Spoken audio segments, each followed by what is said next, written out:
The Lost Princess of Oz. Chapter 20. More Surprises. All that first day after the union of the two parties, our friends marched steadily toward the wicker castle of Ugu the shoemaker.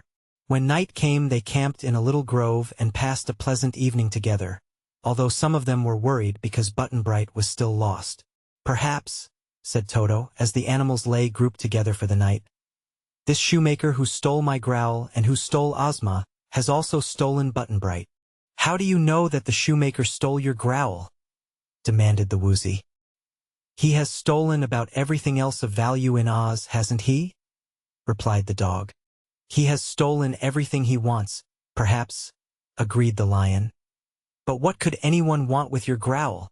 "Well," said the dog, wagging his tail slowly, "my recollection is that it was a wonderful growl, soft and low and ragged at the edges," said the sawhorse. "So," continued Toto, "if that magician hadn't any growl of his own, he might have wanted mine and stolen it. And if he has, he will soon wish he hadn't," remarked the mule. "Also, if he has stolen Button-Bright, he will be sorry." "Don't you like Button-Bright then?" asked the lion in surprise. "It isn't a question of liking him," replied the mule. "It's a question of watching him and looking after him. Any boy who causes his friends so much worry isn't worth having around. I never get lost." "If you did," said Toto, "no one would worry a bit. I think Button-Bright is a very lucky boy, because he always gets found." "See here," said the lion. "This chatter is keeping us all awake, and tomorrow is likely to be a busy day. Go to sleep and forget your quarrels." "Friend lion," retorted the dog, "if I hadn't lost my growl, you would hear it now. I have as much right to talk as you have to sleep." The lion sighed. "If only you had lost your voice when you lost your growl," said he, "you would be a more agreeable companion." But they quieted down after that, and soon the entire camp was wrapped in slumber. Next morning they made an early start, but had hardly proceeded on their way an hour when, on climbing a slight elevation, they beheld in the distance a low mountain, on top of which stood Ugu's wicker castle. It was a good-sized building and rather pretty because the sides, roofs and domes were all of wicker closely woven, as it is in fine baskets. "I wonder if it is strong?" said Dorothy musingly, as she eyed the queer castle. "I suppose it is, since a magician built it," answered the wizard.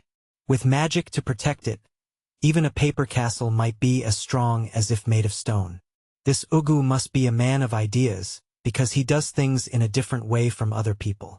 "Yes, no one else would steal our dear Ozma," sighed Tiny Trot.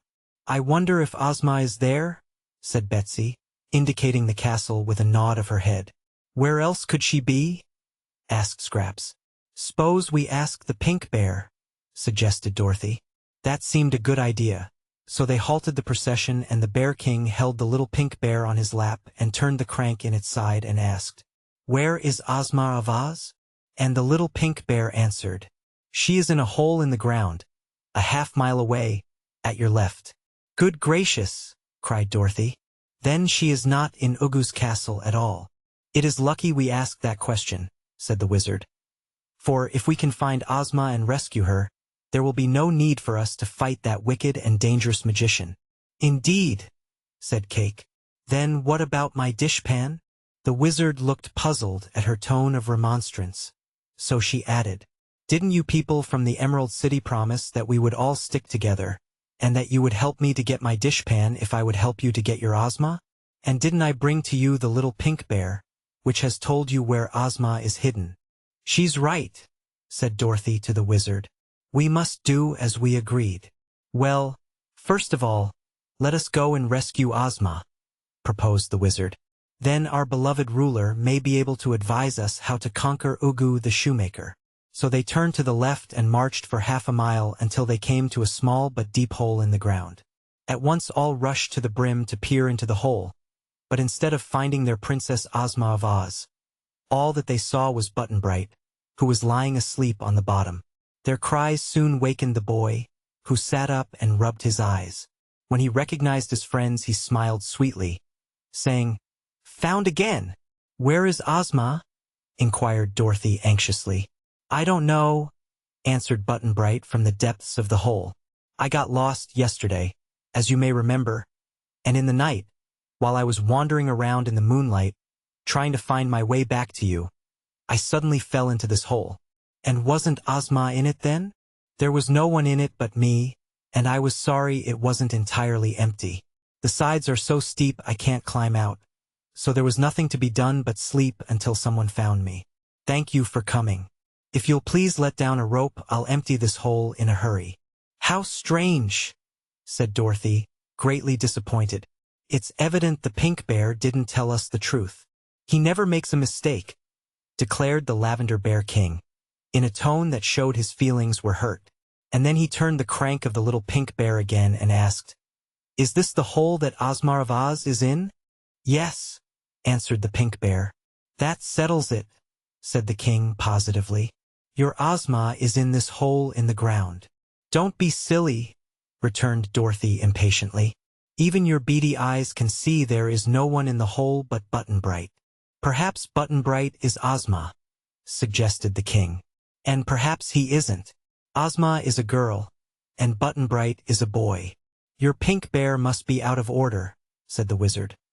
"For this time at least, his machinery has caused him to make an untrue statement."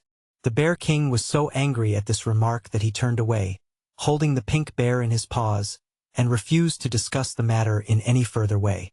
"At any rate," said the Frogman, "the Pink Bear has led us to your boyfriend and so enabled you to rescue him." Scraps was leaning so far over the hole, trying to find Ozma in it, that suddenly she lost her balance and pitched in headforemost.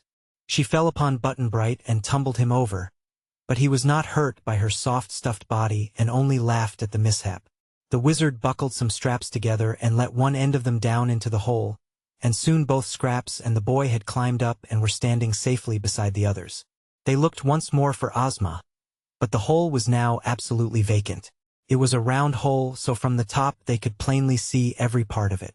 Before they left the place, Dorothy went to the Bear King and said, "I'm sorry we couldn't believe what the little Pink Bear said, 'cause we don't want to make you feel bad by doubting him. There must be a mistake somewhere, and we probably don't understand just what the little Pink Bear means.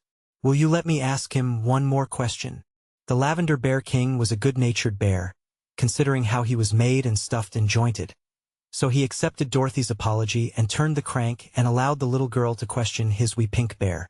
"Is Ozma really in this hole?" asked Dorothy. "No," said the little Pink Bear. This surprised everybody. Even the Bear King was now puzzled by the contradictory statements of his oracle. "Where is she?" asked the king. "Here among you," answered the little Pink Bear.